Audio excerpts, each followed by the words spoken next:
anyone would like to read? Okay, Sister Lata, would you be able to read the first paragraph?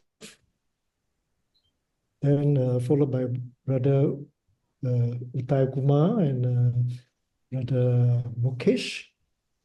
Sister Lata, are you driving or you? If not, then Brother Uday Kumar. Sairam, brother. Okay. I'll read. You want me to read the first paragraph or the whole passage? The first and second paragraph. Then the next. Okay. Next, Brother Uday Kumar. Sairam, everyone. Come out of egoistic delusions. It is the identification with the body that is causing the aham, ego, to flourish and grow. The feeling, I am the doer,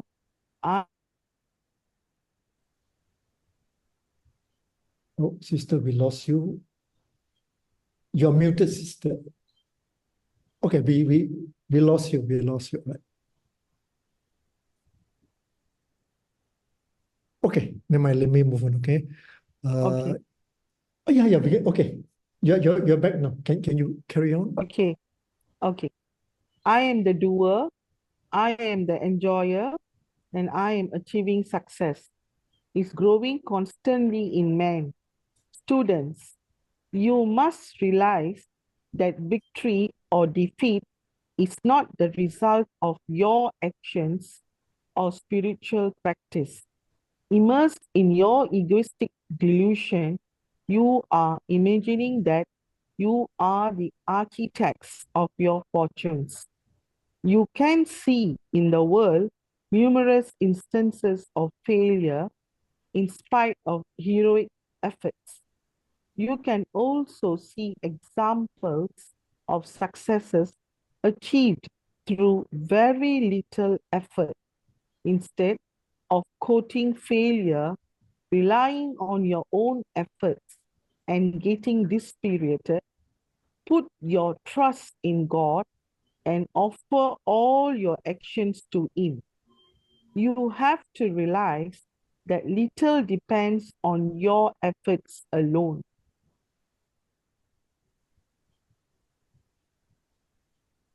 Okay. Last line, you can have proof in your own body. Okay. Okay, Brother Uday Kumar. Saira. For instance, what efforts are you making to see that your heart beats regularly? How far are you responsible for the breathing process that goes on continuously? What is your contribution to the digestive process that goes on within you? Are these the results of human efforts? No. Can you continue to live merely by wishing that you should go on living? Are you able to end your life when you wish it? Are you responsible for your birth? Not at all. When you inquire into this problem, you will realize that it is your sense of doership and enjoyership which is causing all difficulties. Okay, thank you. Brother, next paragraph, Brother Mukesh. Are you there? Yeah, Sairam. All actions done by men today are intended to satisfy the mind. But however much you may try to satisfy the mind, it can never feel contented. What is this mind? It is Maya, delusion, desire, ignorance, prakriti, the phenomenal world, and Panti, illusion. Immersed in this mental illusion, if you wish to realize Brahma, how is it possible? You are afraid of your own shadow. Your thoughts frighten you. The truth is there is only the one. It is called by different names. It is the Atma. The Pandits describe the Supreme as Satchitananda, being, awareness, and bliss.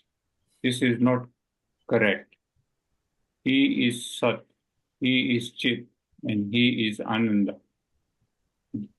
These are not three different qualities of the divine, He is the embodiment of each of them. Sairam.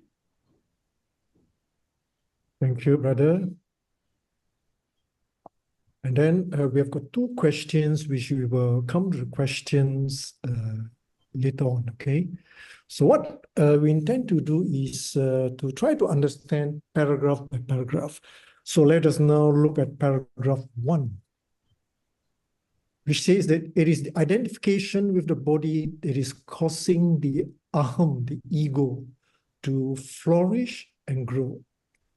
The feeling I'm the doer, I'm the enjoyer, and I'm achieving success is growing constantly in man.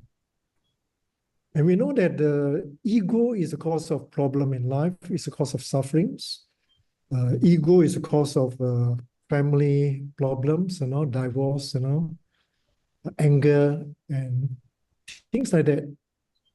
And the purpose of spiritual practice in life is to, edge out the ego. All right. So any comments from the others, before we move on to the second paragraph? So here Swami said that the purpose of life is to eradicate the ego, make the ego smaller and smaller. But then Swami said that the feeling that I'm the doer, I'm the enjoyer, I'm achieving success is growing constantly in man.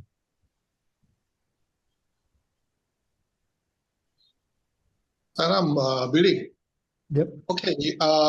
Most of you already realize that everything is divine view. We know we only can do our best, but whatever it is, always Swami is guiding as far as we know. So that means you become more humble, and when you do his work, you are more willing to do. And yet, even with all this, you said identity with the body.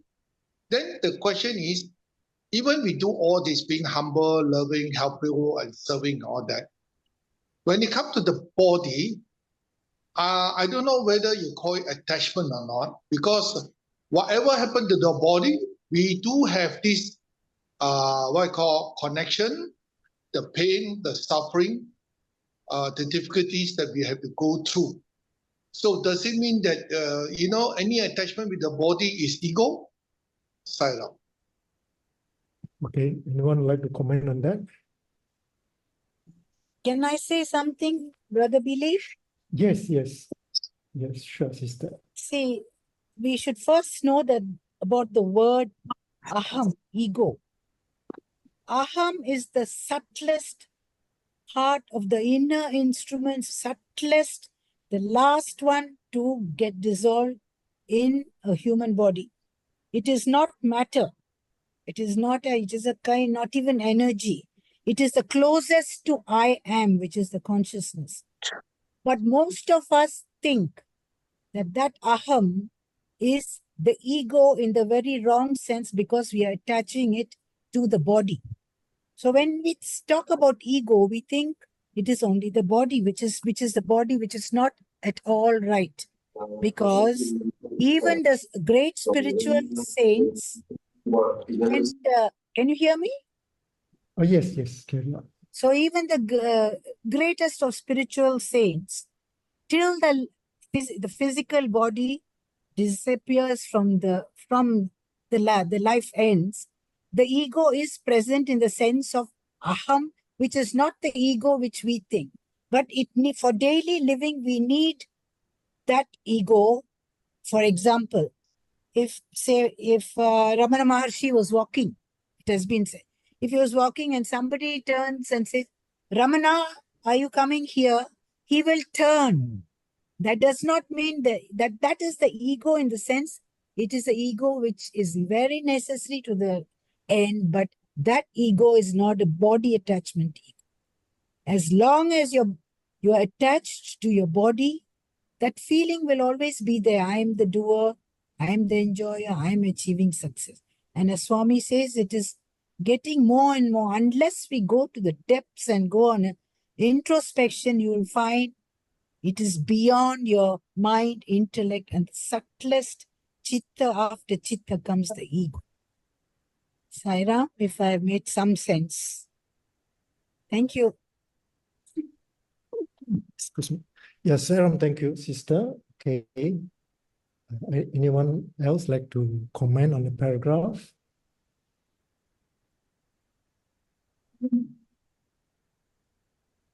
Sairam, Yes, Sister Rajeshri. unwanted, there is ego, I go away.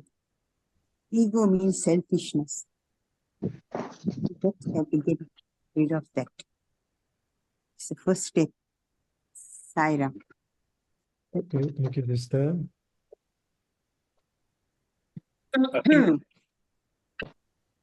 Oh, sorry. Yes, Go Sister Kamesh.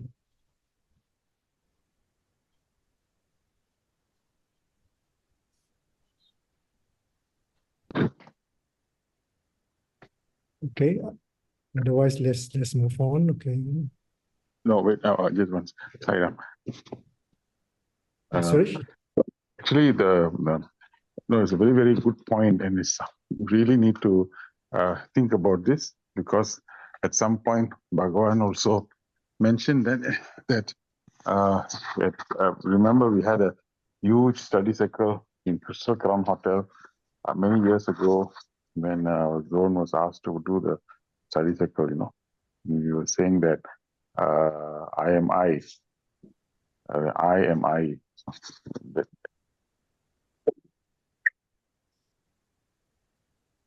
Hello? Oh, yeah. Suresh? Yeah. Yeah. So he was said the I am I. So it is right, without without the aham, without having ego, we cannot live also in this world, isn't it? Anything that you want to achieve in this world, there must be a desire to achieve that, and then the desire will lead you to success. There's today when we had our Labor Day retreat here in Chicago, which I was invited to speak for 2 days, we were talking about these two things only. So what is it? Number one, you must have the Icha Shakti. Number two, we must have the Kriya Shakti. Both Shaktis are the wives and the consorts of Lord Muruga. Without these two, we cannot function in this world. But to have the Icha Shakti, you must have a desire. You must have a wish. What is going to wish that? The harm is needed to live in this world. You want to, if you are 40% and you want to achieve 100%, you must say to yourself, I want to achieve 100%. I want to achieve 100%. So when you want to achieve the 100%, you have to have that. There's no question about it. However, this is the dicey part of the whole thing. Without it, I cannot function. But with it, there is a possibility that this may lead to something else.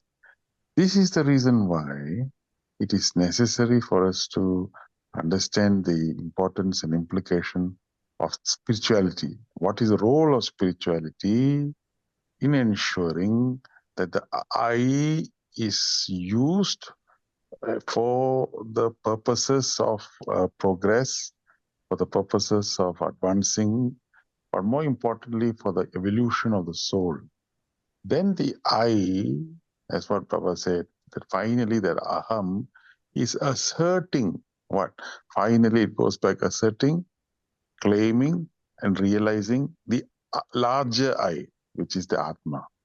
So if the aham is moving towards that, then it is like that's called Nivarti Marga. It means that we are moving towards progression.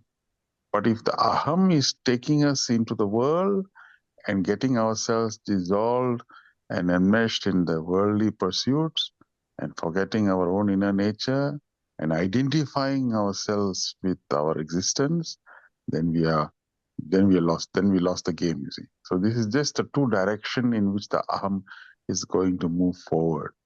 But in all sense of the world, it's very tough. It is a very tough challenge. Why? Because if you see a movie and if you're watching a movie, you'll be so engrossed in the story, and yet the movie has only two dimensions, sight and sound. Just by sight and sound, you lost 3 hours. You're so mesmerized by what's happening. You don't know what's happening around you. You're totally absorbed into the story, into the screenplay, into the direction, into the production of the movie. However, in the world, it is not two senses. In the world, it's five senses. All the worldly things that's coming into us have actually seized and hijacked our entire intention, because the entry point is through five, not just two. With two itself, we lost ourselves. Five, what more? All of it will be captured. Every one of us will be seized. That's why illusion and the world is difficult to grapple unless we have a very strong and powerful spiritual essence in our life. The end result of spirituality is to develop a very stringent discrimination to see which is the reality, which is the illusion. And Aham plays that very, very beautiful part. But we must have regulated control of that, utilizing only one aspect, which is the higher intelligence. This is the reason why when Gayatri is chanted, may the effulgence of the Atma, may the effulgence of the Atma illumine my intellect. So the intellect is the final one. The intelligence is the one that regulates and navigates that control. So once we have understanding of the mechanism of how this operates, then Aham will come inside. Otherwise, even great rishis have fallen for this Aham. Suddenly, even Adi Shankara fell once at one point. So this is all very important for us to differentiate. This is a very, very, very powerful point, because on Shivaratri, this is a Shivaratri study cycle, and this whole message is on this. It requires very deep, subtle inspection. Just reading one passage alone will not enable us to get to the point, but like chiclet, we must keep on chewing on it in order to understand where is the subtlety, where is the gross of the harm. And then this is the point that I just wanted to mention. Sairam, I just wanted to share that I think body is required to even get that knowledge. So we cannot neglect the body. It needs food, it needs place to sleep and all those minimum. Because even you see Lord Buddha, after doing so much of penance, finally he has to go and eat the Sujata's kheer to get the energy, and then only he got the enlightenment. The body, physical body, is a requisite to gain this spiritual knowledge. So we cannot neglect that. And Swami also used to say, healthy body has a healthy mind and everything, all those sorts of things. So only thing that what we have to think is that the spiritual thoughts should turn our mind, as Brother Suresh said, that intelligence has to go towards what is real and unreal. That's the only thing, because even Raman Maharshi also, after so many years of living, only one day he realized when the Guru told him that this world is unreal. So it's a journey, but if we outright say that body has to be, this ego is the body, I mean, it is not very true, I feel that, because through this only we can reach to our real self. So what I feel is that ego has to be, the bodily attachment requirements needs to be reduced slowly, so that the knowledge or the essence of our being should be become bigger and bigger, and with body requirements to be kept minimum. Then only we can reach to the Sairam. Sairam, is it correct that if we live in the now, the present, then the ego does not exist? Is that correct? Sairam. Good question. Okay, anyone would like to comment on that? Sairam, just to respond to Sister Jeannie's question, that's very correct, very true, Sister. I think during one of our previous satsang as well, I think one of the sisters presented how by living in the present moment, and if full attention, 100% attention is paid to the present moment, you lose the sense of your ego. Attention goes away from the mind and into the present moment, and you realize that you're actually now.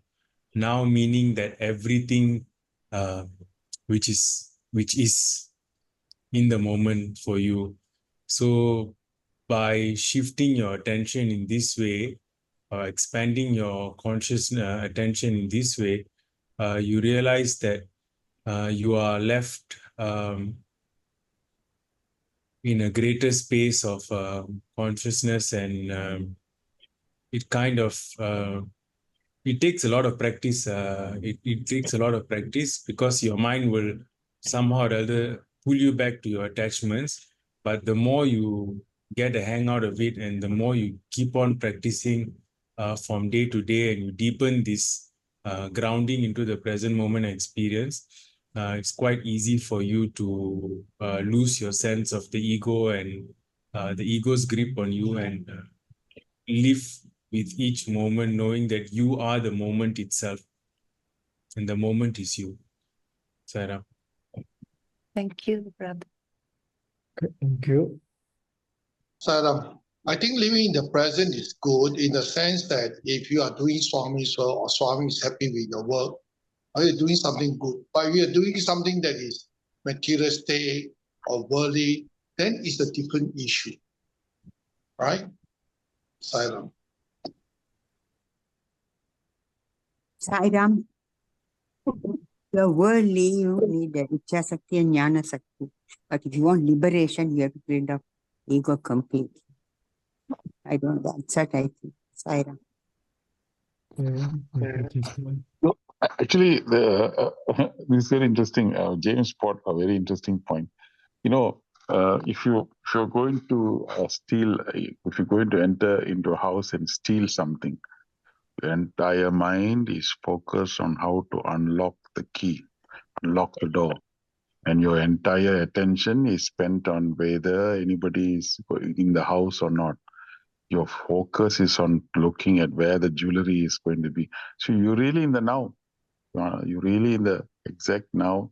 You enjoy the moment of stealing, and you're completely absorbed in that, absorbed in the work of taking something, and then you quietly steal it and run away.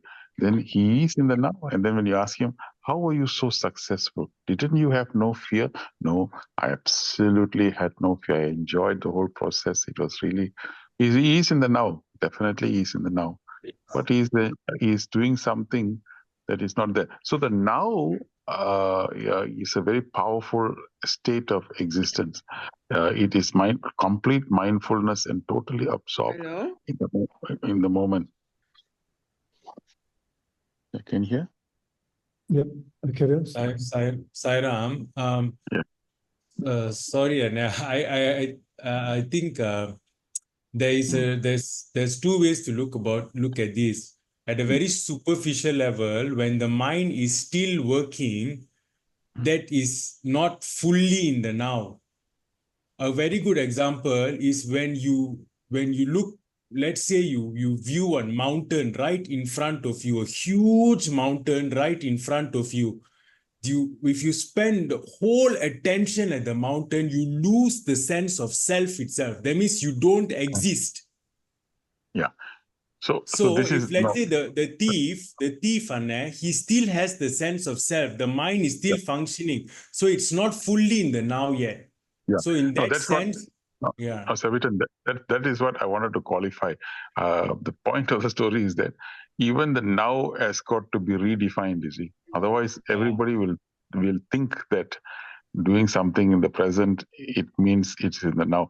It has to have a deeper experience and deeper sense, isn't it? Correct. Losing all self, being absorbed in the present, losing all, then that is that moment of that self. Yeah. Sairam, brother. This thought of ego, it is stated that when you have Guru Bhakti, that means you have a relationship with the Guru. you have allowed yourself to be guided by the Guru. And once you believe that, your body becomes the Guru's body. Your body is not yours. The body is Guru's. You become an instrument to the Guru. So you're working in many directions, and whatever you're doing, it's an offering to the Guru. It's offering to the divine. As you continuously do this act of surrender will automatically bring down or minimize or completely remove the effect of the ego. It will be an exponential decay, not completely off, but it remains. It comes down to a low level. And the lower the level, the more humble you are. The more humble you are, you will have the vibrations for your intellect, for your mind, to explore or think of directions which the Guru likes or which the Guru initiates through you. And you become a better neighbor, a better friend, better in whatever you do, depending on what your occasion is. So how did this all spring from nothing? It is the way you had connected yourself to the Guru. And the Guru Bhakti, Guru relationship is very important in order to get yourself out of this mind which gets mangled with the ego, which can happen at any time to anybody. But constant relationship with the Guru will help that mind to be disentangled because of the beautiful processes which the Guru will inculcate. So much as we learned from Swami at the recent convention and from other conventions over the years, it has taught us that we have to have this feeling, this connection of releasing this ego, this body, for purposes of what the Guru wants you to do. That does not mean that you will not be able to continue with your vocation or your profession. It only means that you have a discipline inculcated in you, which makes you a better person, divine person. In the end, you become divine. So we must be conscious to remove this attachment of the body, so that the I, everything that goes with the I, that this is my name, this is my body, this body is everything which does, and I am doing it. That kind of possessive feelings, that kind of attachment, those kind of which is ego attached, will completely be unlocked, and you will become much more better person. Sairam, brother. Sairam, once you get rid of the E, you go straight to Paramatma. That is the spirituality. That's what the end of spirituality. If you just want to be spirituality and leave, then it is a different thing. You have to have ego. Sairam. Okay, thank you. Perhaps let's move on to the second paragraph, okay? Here Swami continues, students, you must realize that victory or defeat is not the result of your actions or spiritual practice. Immersed in your egoistic delusion, you are imagining that you are the architect of your fortunes. You can see in the world numerous instances of failure in spite of heroic efforts. You can also see examples of successes achieved through very little effort. Instead of courting failure, relying on your own efforts, and getting dispirited, put your trust in God and offer all your actions to Him. You have to realize that little depends on your efforts alone. you can have proofs of this in your body. So what do we understand by this particular paragraph? It seems to me that you may put in a lot of effort, but you may feel, you may not get the results. Maybe because God's grace is not there.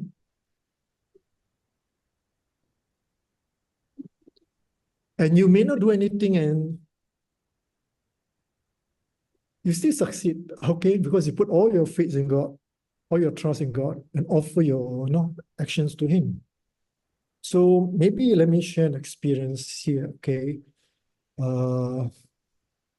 When I was working in the bank, okay, I took up the banking diploma exam, okay? There were altogether 10 subjects. And the last subject is the most difficult, okay? Practice in banking. So I took that subject every 6 months, and I took the subject. So I failed 4 times, until it came to a point where I said, okay, I'm not going to study anymore. For the next few months, every day, I just pray to God, God, you must help me, okay? I never study. So I went to the exam hall, praise the Lord, okay? But I brought along some vibhuti, okay? So I wrote that paper, at the end of it, I put vibhuti on the 4 corners of the paper. And what happened is that when the result came, I tear open the slip carefully, and to my surprise, I passed. You see? So that was my experience, okay, putting a trust in, okay, God, you must help me, okay? I'm not going to study, okay? I've studied for so many years, 4 years and all. 4 times, I feel the same, 4 times, which means 2 years and all, focusing on that paper, okay? Perhaps others may want to share. So this paragraph is something very insightful, Billy, Yeah, I didn't know you failed 4 times. Just one paper. You failed 2 times Brother more Billy. than me. And Billy, the place where I took the exam is New University, Malaya. So, oh my God. So what happened? The exam was held in the hall. So I tried to go to that place because so there was it. And on the last time I sat for exam, okay, so Swami must show me some sign that you are there, And at that time I was taking a bus, and suddenly I saw someone, he was wearing a very prominent Om. Oh, okay, is it a coincidence that I see the Om on this guy's waiting for the bus or so? Or maybe it's divine telling me that, okay, he's with me or no. Okay, back to you, Dr. Suresh. I think, Brother Billy, I think if it is just putting vibhuti and praying to Swami, then a lot of students, what they do in India, they have Saraswati Puja, they keep all their books to Goddess Saraswati, but they don't study. I see. And they fail. So the idea is that your story is like that 99 strokes you have hit, 4 times you have given exam, you have studied. Maybe the result came on the last stroke of the 4th of the last exam. So it is not that effort should not be kept done, and it should be done to the best of thing. Maybe, yes, of course, God's grace is there. And a lot of people, they say that some people are very, not they pray to God, but still, like in share markets, you have seen a lot of people, they get suddenly big money, though they are not spiritual or something like that. They are totally worldly people. So it's a very strange thing to decide, but they describe. But I think karma has to be done, and sincere karma. And then I think we have to leave it on God. Because I remember a story from Vinoba Bhave, which I remember in school, that there are 2 trains. There are 2 types of people in the world. One who are called Bhagyavadi, means they believe in luck, and once they are Karmavadi, means they believe in action. So each one have a good quality and a bad quality. The person who believes in karma, he when he succeeds, he got a lot of ego. And the other person who believes in God, I mean, he's always praying, but no action. So it so happened that they are both sitting in a train on a railway station, and the person is sitting in one train which is going to suppose Havara station, but he has to go to another station which is wrong. So he has to take an effort to go and cross the platform and go to the right station which is going to take his destination. But if it's a man who does a lot of karma, he will think that if he sits in the next train, he will certainly going to reach the destination. But at the same time, this man who believes in God, he will sitting in the same wrong train and he's still praying, God, take me to my destination. So there are two things will happen. Even if you're sitting in the right train, it doesn't satisfy that you will reach your destination, because there can be accident, there can be delay, there can be so many things which can happen. So for that, you have to pray to God that, oh God, I have done my effort to sit in the right train, but it's now your duty to remove all the obstacles so that I can reach there. So karma and bhakti both are needed for success of things, of any endeavor. And I feel that in your case also, you have done earlier tests and you have studied well. So maybe the last stroke of the hammer, the stone broke. So I feel that should be the correct explanation to your story, Saira. Thank you, Brother Manoj. Okay. Sairam, brother, can I just relate a short story? Yep. This story is from Shirdi Baba. You see, there was a mother who was very worried about her son who was preparing for the medical exam. And he wasn't confident about the exam. And it made worse when they went and saw an astrologer, and the astrologer told them, tell your son not to sit for the exam this year because of planetary influence is bad. Therefore, you ask him to sit for next year. The mother went to Shirdi Baba and told to Shirdi Baba that, Baba, the astrologer says that my son cannot do. The astrologer can just keep his work for himself.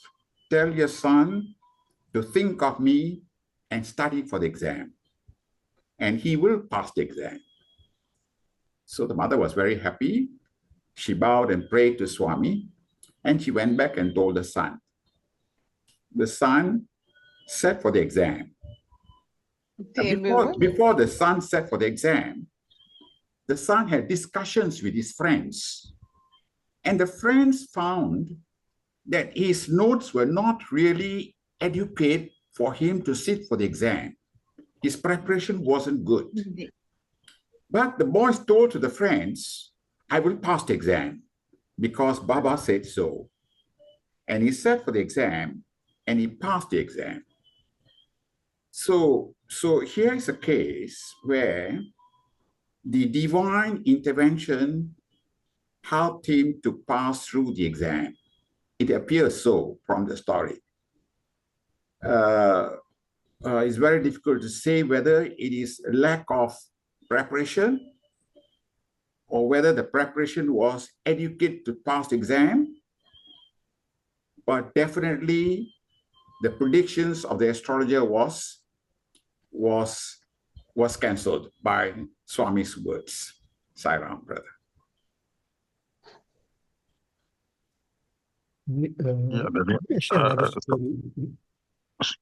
Swami also said that. Swami also said that just to echo that story, that the effects of my navagraha, the effects of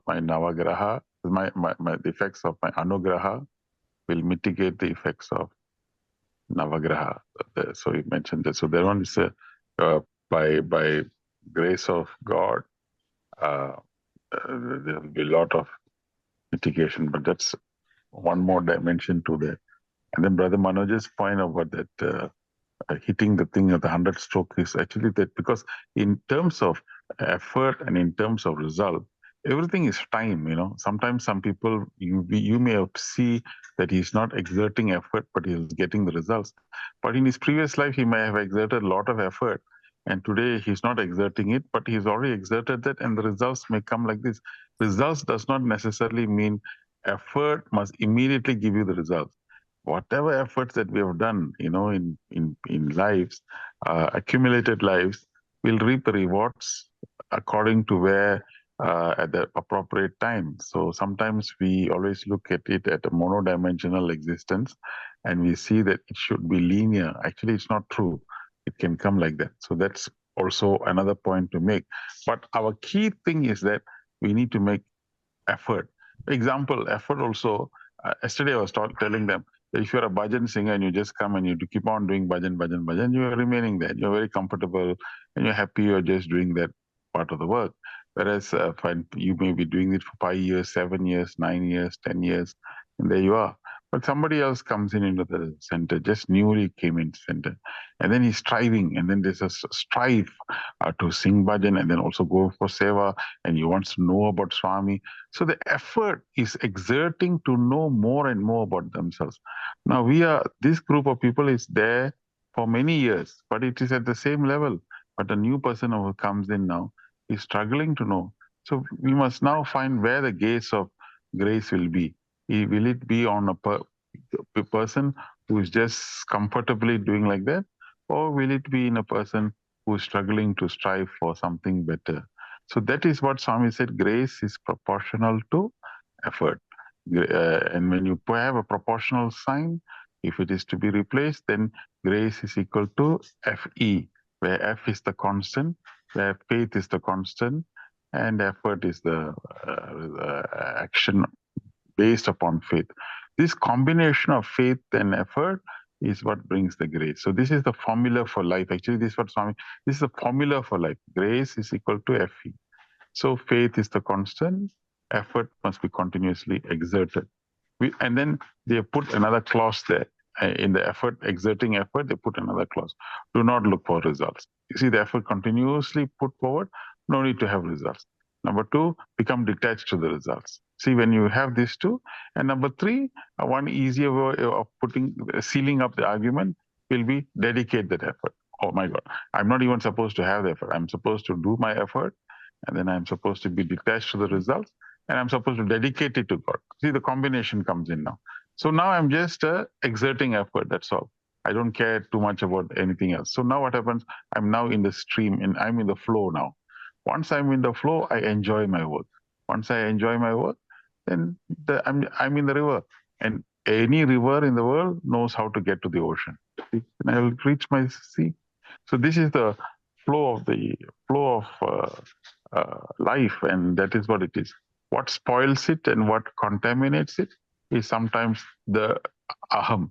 And this is a very important point to note, because one thing is this aham thing, the arrogance is okay, but the spiritual arrogance is even worse. Spiritual arrogance is like a virus that comes into the system, and sometimes we don't even know that we can be suffering from that arrogance. Spiritual arrogance is a very subtle arrogance that can enable one to think that they are, but they are not. And that even is a spoiler in this whole path. So to detect this subtlety is where we also need to continuously think, Swami, am I right? Am I correct? This is the right way to do things. Is it progressing well? Is this what you want? Is this what you want? That yearning, desire to continuously be in that platform is a very important aspect to spiritual growth.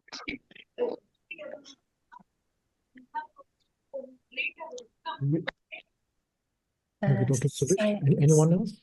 Sairam, can I just share that supposing a person is naturally a good person at heart, but does not know God, his own goodness will ensure him success. Like maybe the universe will show him support and help at what he does. No, something like what Swami says. Swami says, love is its own reward. So can this also be that if a person is good, and that itself will bring him rewards? Sairam. Yeah, I think whether a person believes or not, because if he's very nice and if he's following the values, I think the result should follow. Because on the worldly level, he's doing the things which is correct way and which is the right way.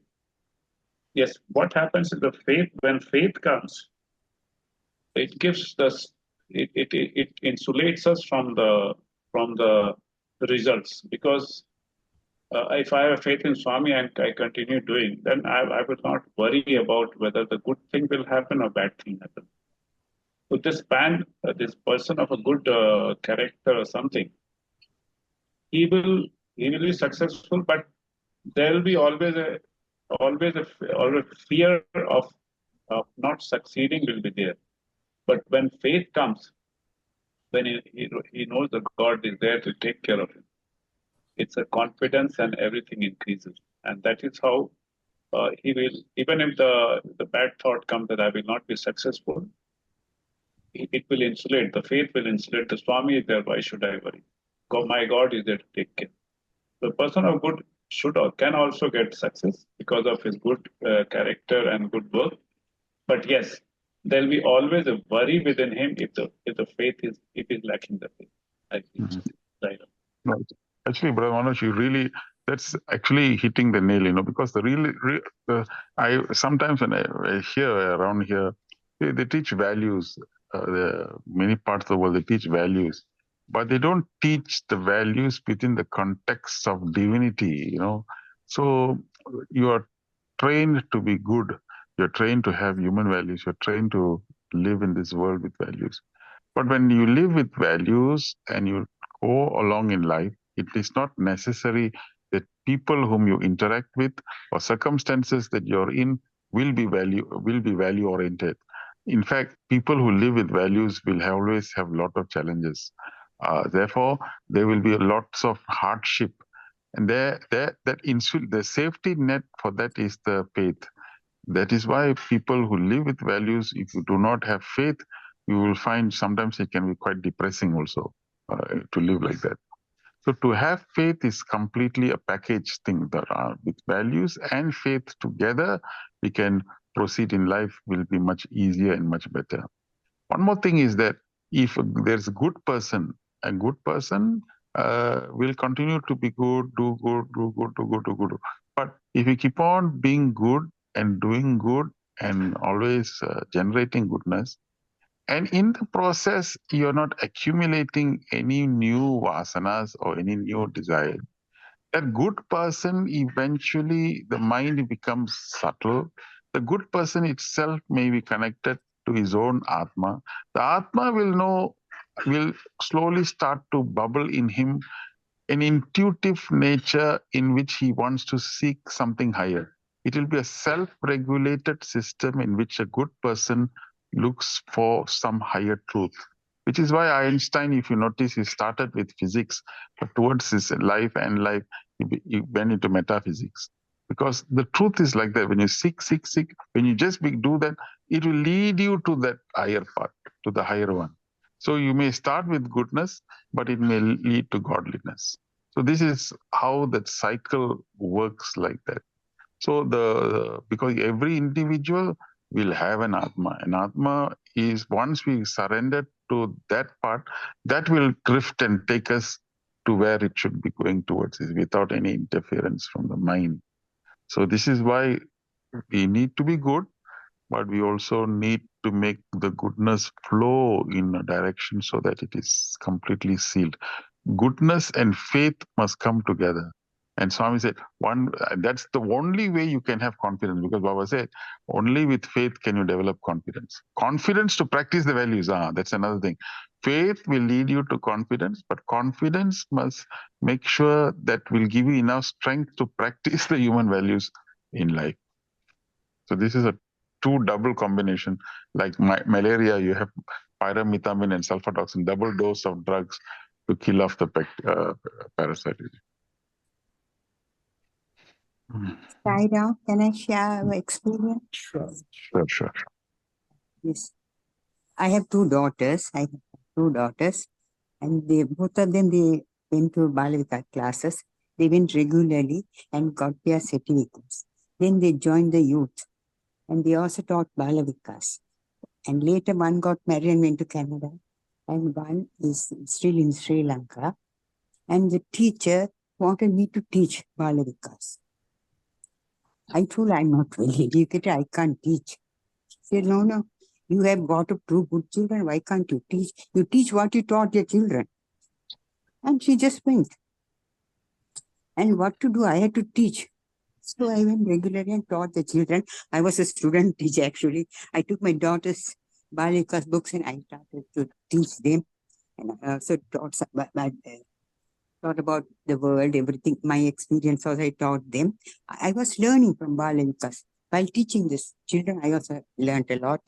After that, only I went for Balavikas training classes, EHP and all that. And one day, still I was a bit guilty about it. And one day I was standing at the bus stand. And suddenly I was able to see somebody came and was standing very close to me. And I was a bit scared, and I just looked up. I saw a man with bushy hair, wearing a beige robe, dark complexion, looking and smiled at me. This total stranger. I was stunned. I was even unable to move from that person. And he said, are you working? I just shook my head. I couldn't talk. Then he said, but you look like a teacher. I was really annoyed when he said that. And then slowly I moved away from him. And after some time, the bus came and I got into the bus. Before I got into the bus, I was a bit curious where he is. He was just diagonally opposite me, his hands behind and smiling. I really got scared and got into the bus and went. After that, I used to see him every day. When I'm going on the road, he is walking in front of me. Like that, inside the bus, I'm able to see him. Then one day he was in front of the house. He was talking to some people. I really got scared. Maybe he's following me like that. Then I told this to a side devotee, to a sister, and she told, you're so devoted.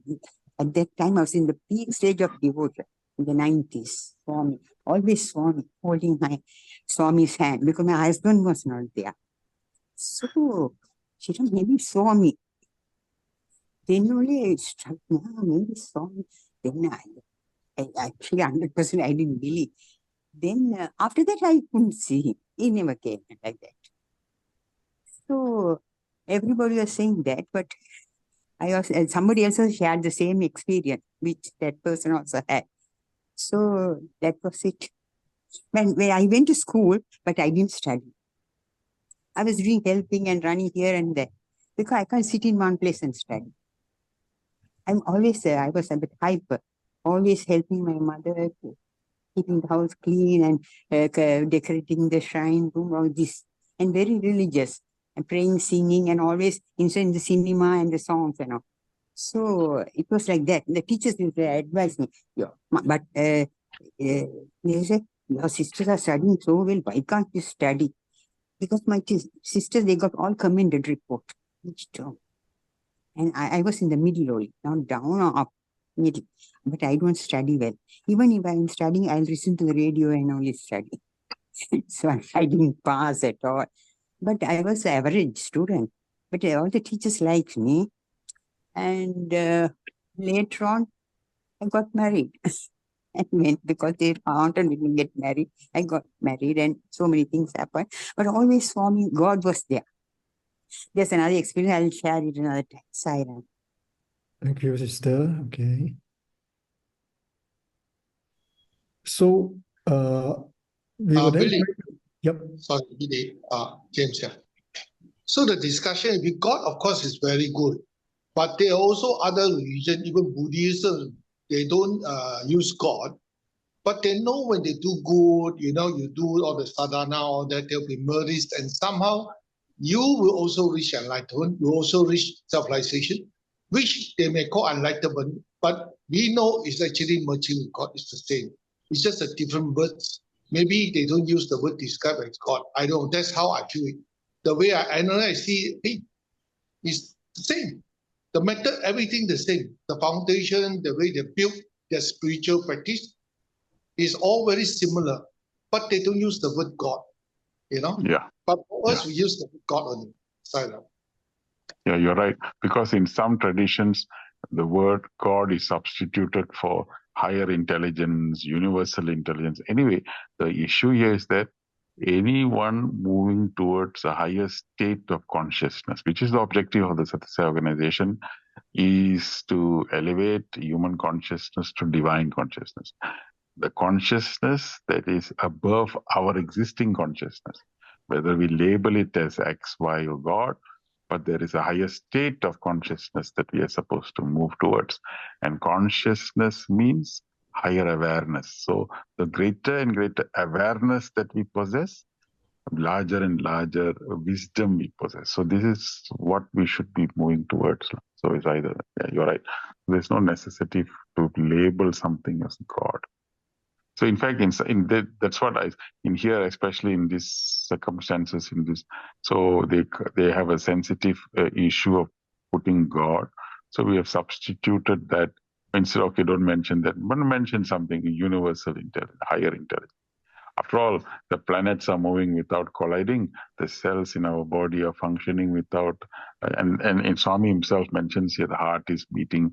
All this must have some kind of innate intelligence to operate, isn't it?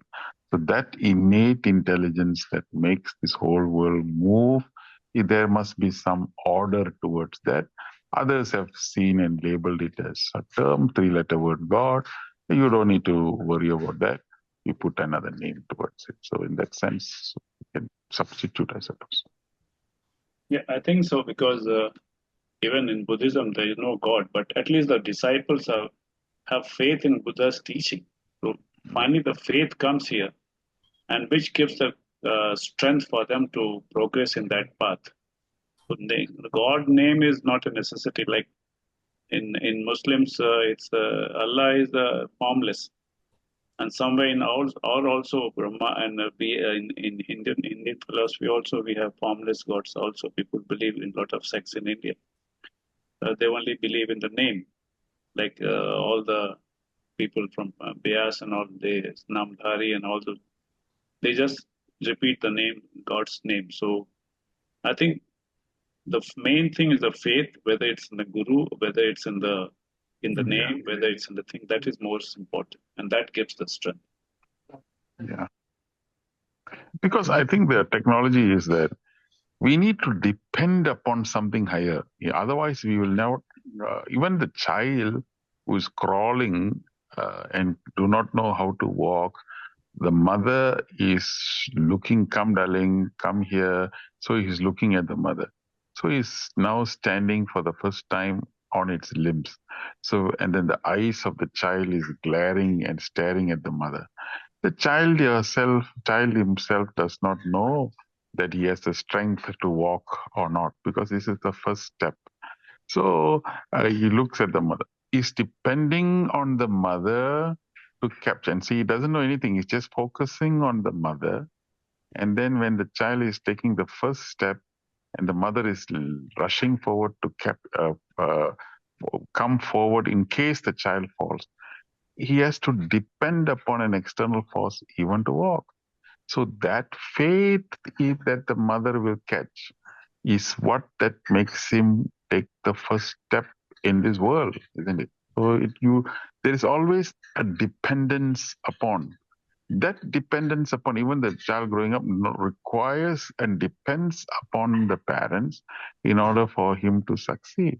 Depend upon the teacher for him to get into school, get into knowledge. There is always, the world is this dependence. So when you depend upon something higher to pull you from a state to a higher state, that dependence and knowing well that the teacher above you is able to guide is that faith that you have in these normal circumstances itself.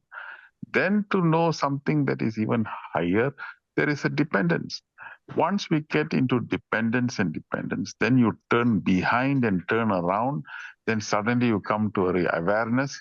My goodness, I reached here only because not only I was depending upon a higher force, but I was interdepending upon all the circumstances and the situation and the resources, that I am a result of a network of dependency in which I am now relying my existence upon.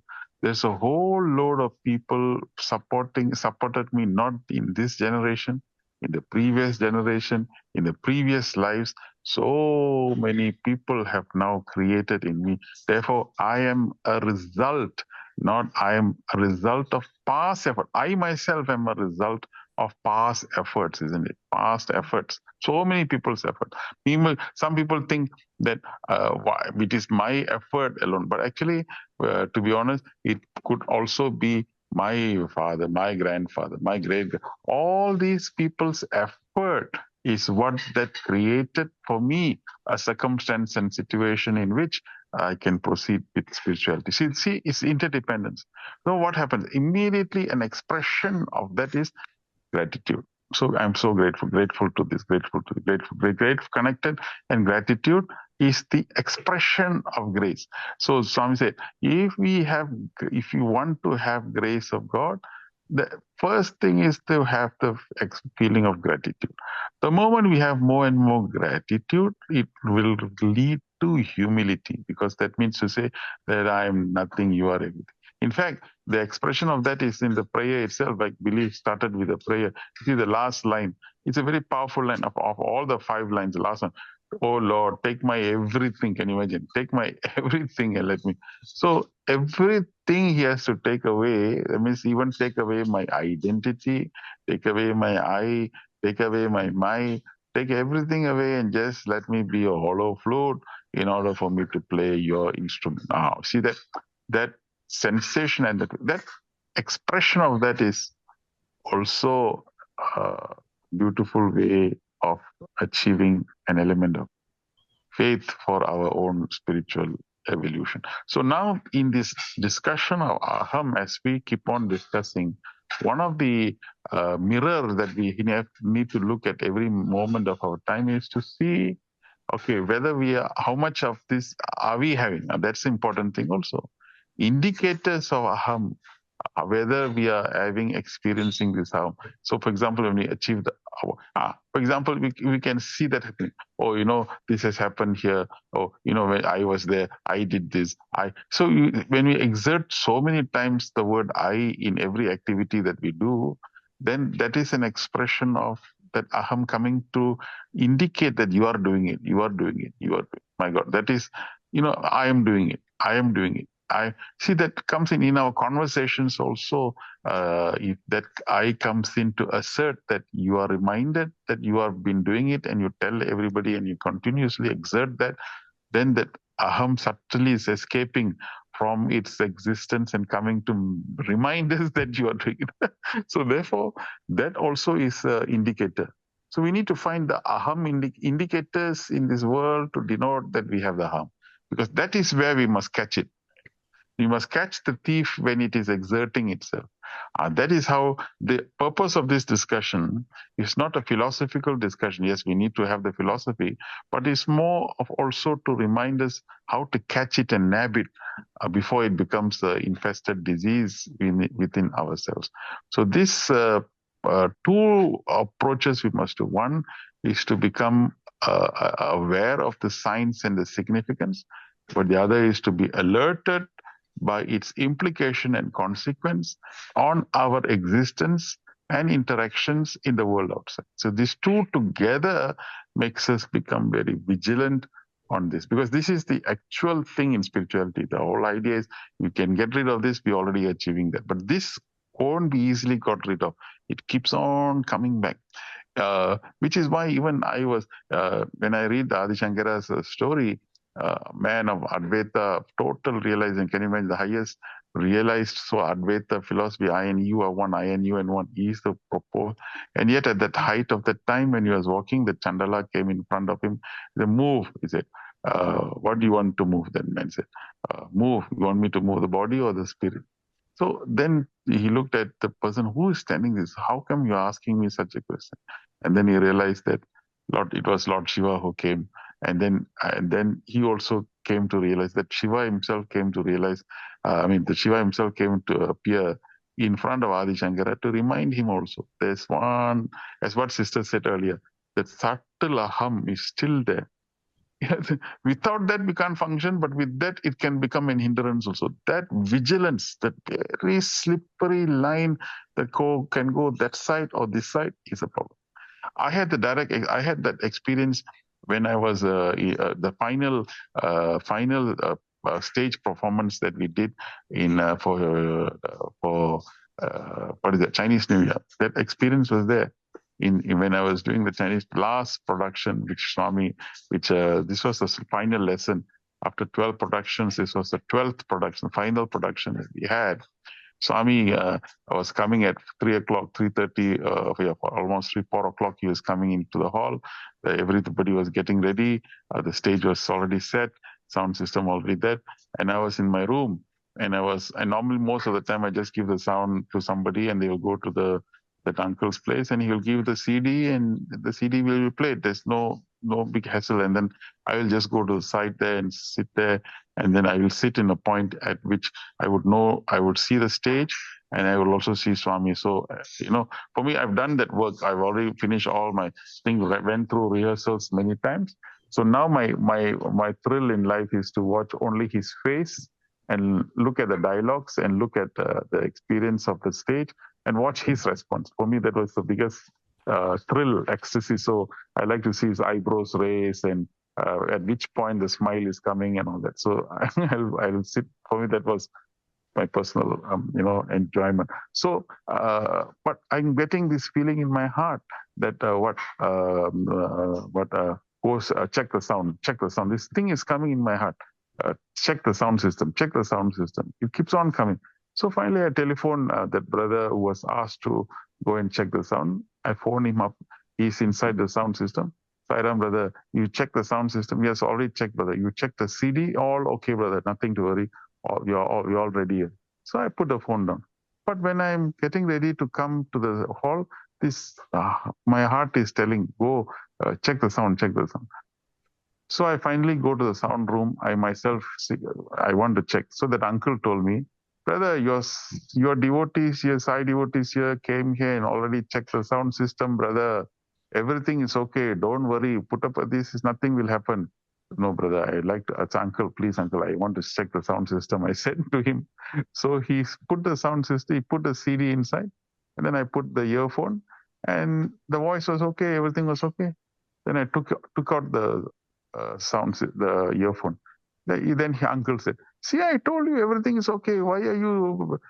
But when I took out my earphone again, the heart checked the sound. So I put it back again. When I put the sound system, uncle, can I check the track 2?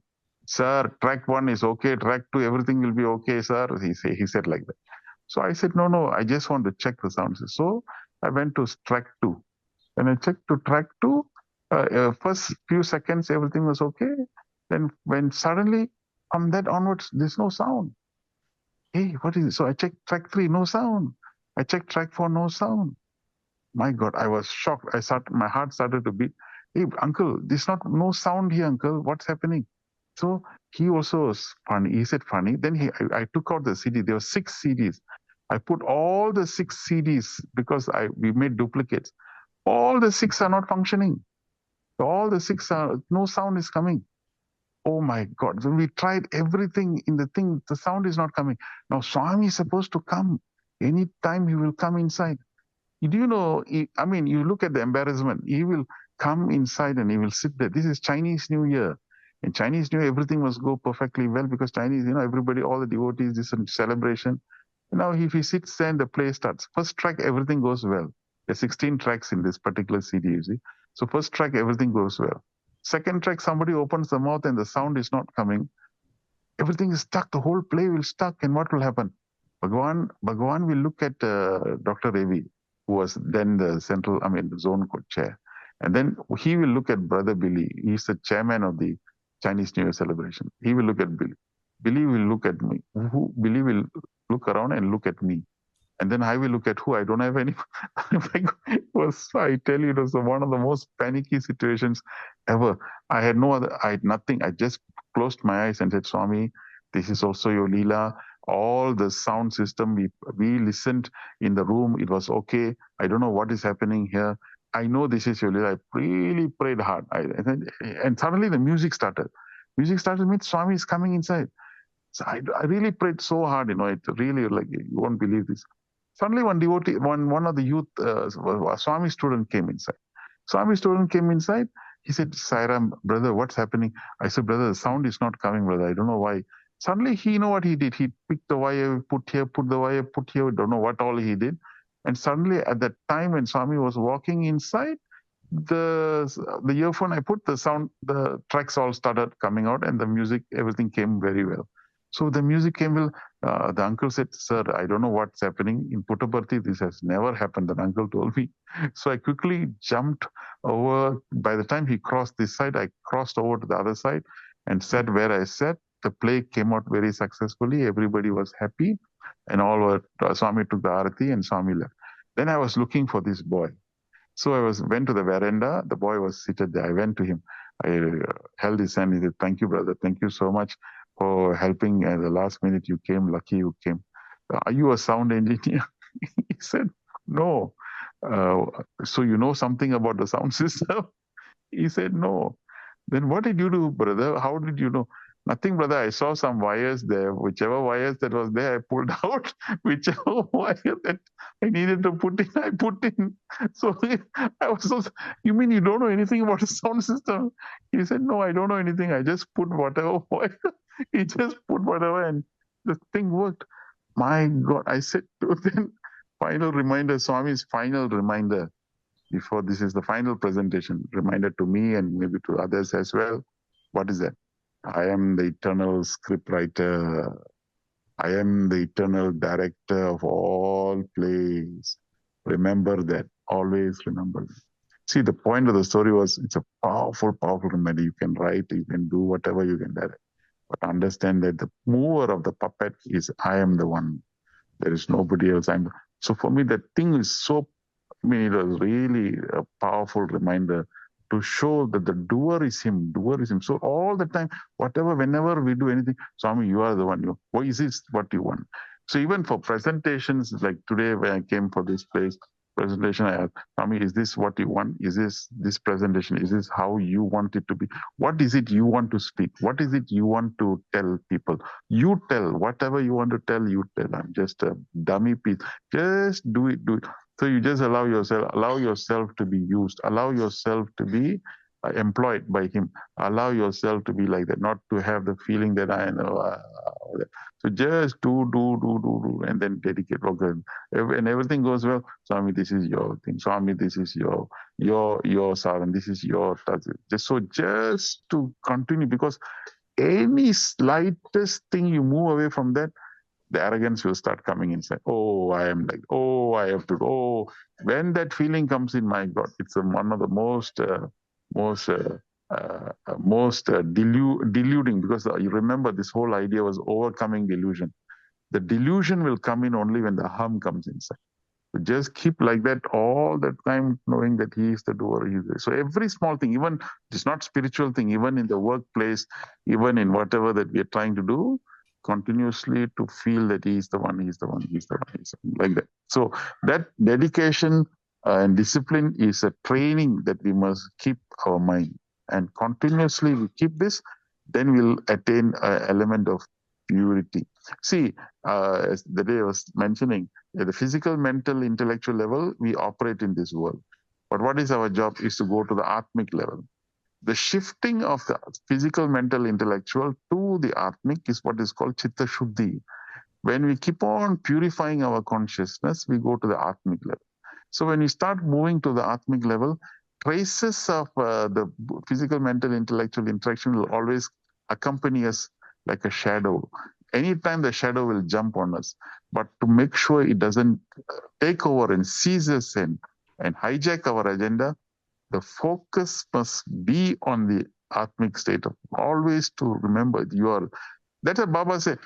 I'm God, you are God, you are God, you are God. He's continuously reminding you are God.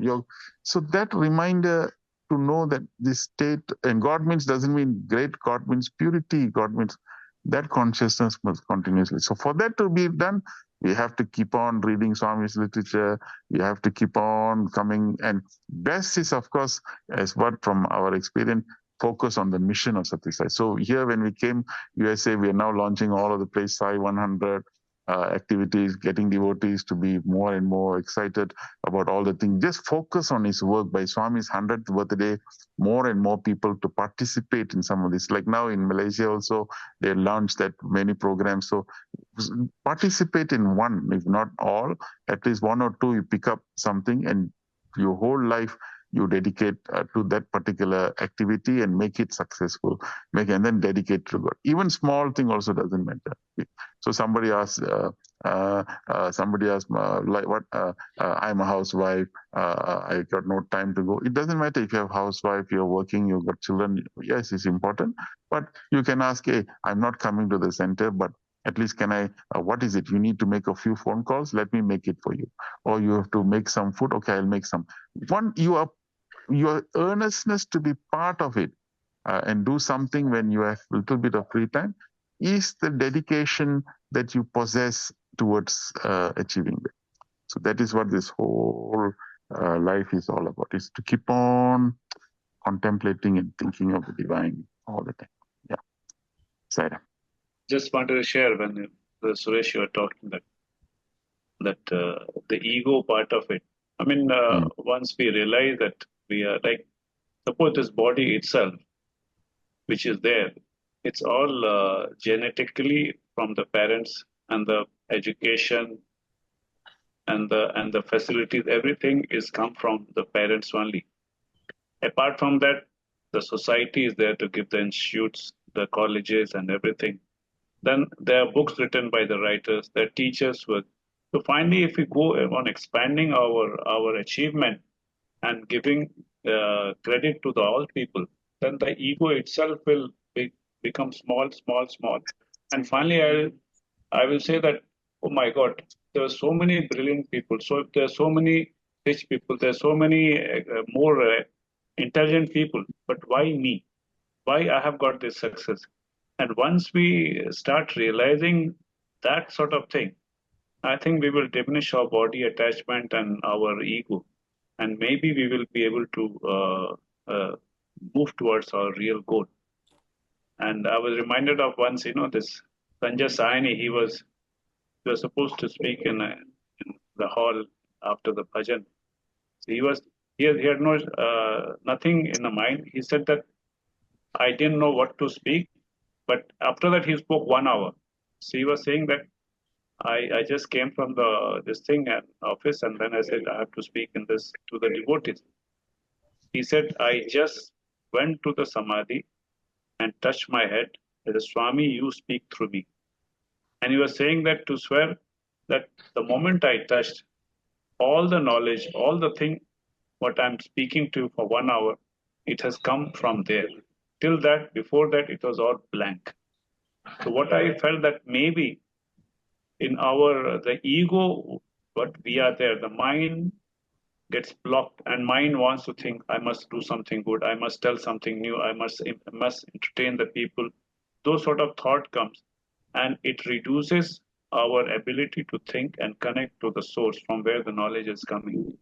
So once we surrender and once we give credit to the higher self, I think our flow, our knowledge, everything becomes very natural, and we will be able to do our work more properly.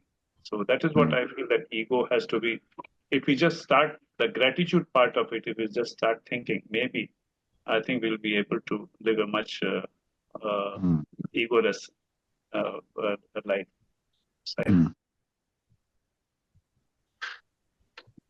Okay, now the title of the satsang is Come Out of Egoistic Delusion. So we are trying to find out what is meant by egoistic delusion. So we checked through Swami's literature, but before that, we also checked with AI, artificial intelligence, ChatGPT. So then we send a message to ChatGPT. Hello, ChatGPT. What is your interpretation of the word egoistic delusion? Okay. And then ChatGPT came out with the following description. Okay. An egoistic delusion is a psychological condition where a person has an exaggerated sense of self-importance and superiority. This delusion often leads the individual to believe that they are more special or powerful than others, despite evidences to the contrary. They may think they possess unique abilities, have grandiose plans, or believe that they are the center of attention in any situation. This can severely impact their relationships and social interactions, as their inflated self-view is often out of touch with reality. So this was a brief, what do you call, meaning from ChatGPT, okay?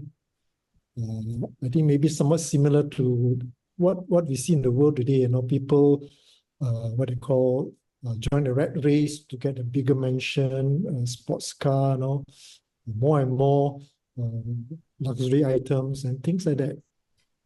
Okay. So, any questions on this before we went on to, you know? Brother Billy, yep. This conference, we learned one more thing. That a lot of people have a habit of degrading themselves. That is also a ego. I'm not capable of this. I'm not able to do this. So that is also because Swami says, via yourself. So if you're degrading yourself, that is also an ego, which is in a negative sense, which we should not also have learned. Like whenever a lot of speakers, they come, oh, I'm just a small person, I cannot speak, and all those sort of things. So that shows the inferiority complex, and it should not be also spoken when you are Atma. Then why you have to be inferior or superior? You are the same. So that also should be taken into account when this. I think Arvind talked about this also in his speech. Saira. So then, Yeah. okay. So what does Swami say about egoistic delusion? Okay. So this is where there's a book. This book is a very heavy book, you know, 772 pages. I think at least maybe 1 to 2 kg, okay? It's got a compendium of the teachings of Sri Sathya Sai Baba. So this book is very what they call good in the sense that it has got 1,100 topics, okay? And for example, on the topic of Maya, you know, it has so many short paragraphs. And these are arranged in alphabetical order, okay? So then we look at what does Swami say about delusion, okay? Say about delusion, okay? So maybe we have another 4 more minutes. Maybe I just touch on 1 or 2, okay? And then we keep the rest for next week. So in the book, okay, this is what Swami say about delusions, okay?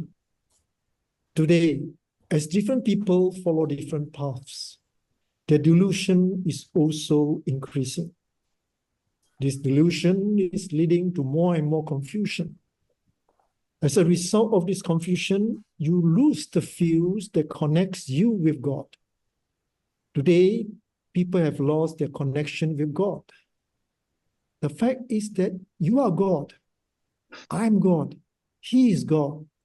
Everything is God. In order to understand this truth, you should rise from the level of the human to that of divine. You should know the principle of Sat, which is the underlying unity in diversity.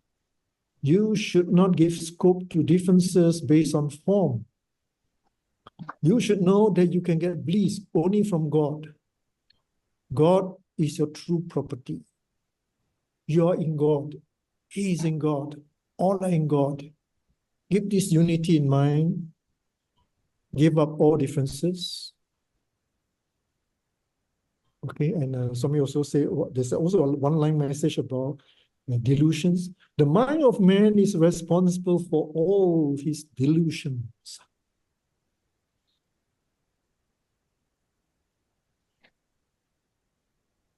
Okay, so what does Swami means by today as different people follow different paths, the delusion is also increasing?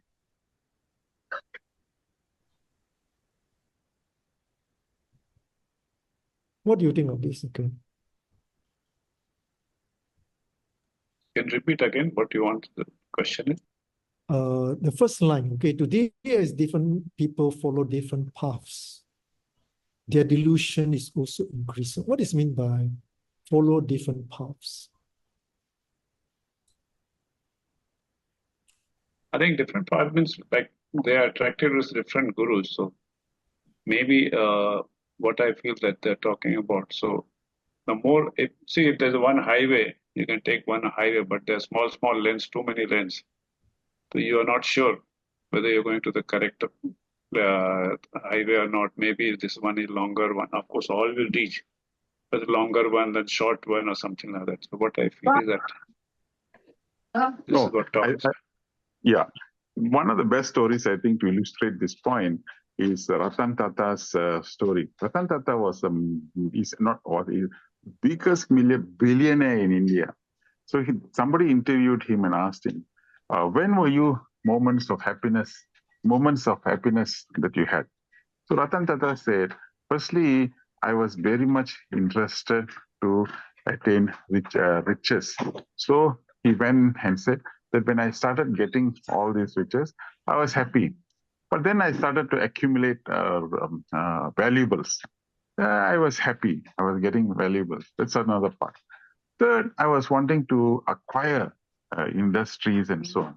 And I achieved 90% of that kind of wealth. And that I also was happy. Well, finally, but the happiest moment came when I had the opportunity to offer 200 wheelchairs to handicapped people. So I went and offered that wheelchair to people. I saw a glow of happiness in the person who received the wheelchair. As I was leaving, I saw one boy. I felt my legs being pulled. When I looked down, I saw a boy, and he was holding on to my legs. And I asked him, is there anything that you need? And the boy said, Uncle, I just want to look at your face and I want to remember you. He said, why? Because when I die and go to heaven, I want to see you there and I want to once again thank you. Wow, that was most powerful line that changed Ratnakar's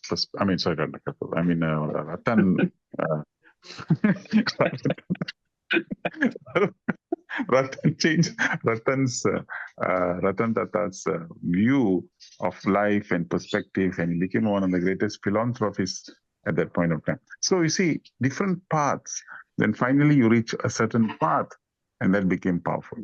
Another story is in Lata Mangeshkar, who was the greatest singer in the hospital. She was in the last stage of life in the hospital.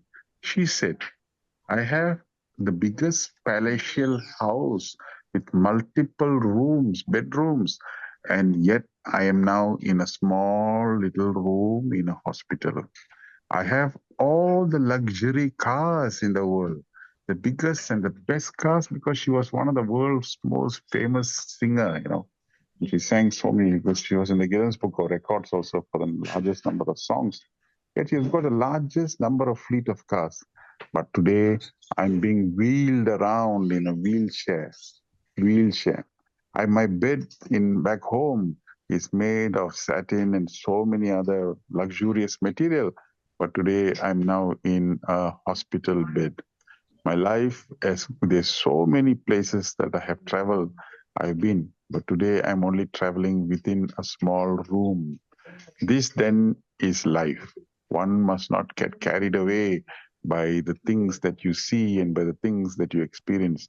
The ultimate aim is something higher, something greater. Lata Mangeshkar, in her last few words, said this. So these are all powerful reminders. Aham will take us further and further into the forest, as how the deer was running into the forest and Sri Rama had to chase, and in the process lose Sita. Like that, The smaller aham must help us to realize who we are, what we are, and achieve the highest purpose of our existence, because animals cannot do it. No giraffe, no lion can achieve this. And Baba said that is why you are the crown of the creation, because only man can understand and realize Atma. That is the reason and the only reason why we are the crown of creation. And this is what the aham, which is existing in us, must get sufficient educated intelligence for it to be directed towards the inward path. With that, we go towards, we'll achieve not only the material advancements, but we'll also attain spiritual progress. Together, we will achieve that. So with these few words, we have reached, with these few words, we have believed. Anything? Okay. Yeah, we have passed 4 minutes. But before we end, I think Dr. Sabitan, you'd like to announce about this coming weekend's silent retreat.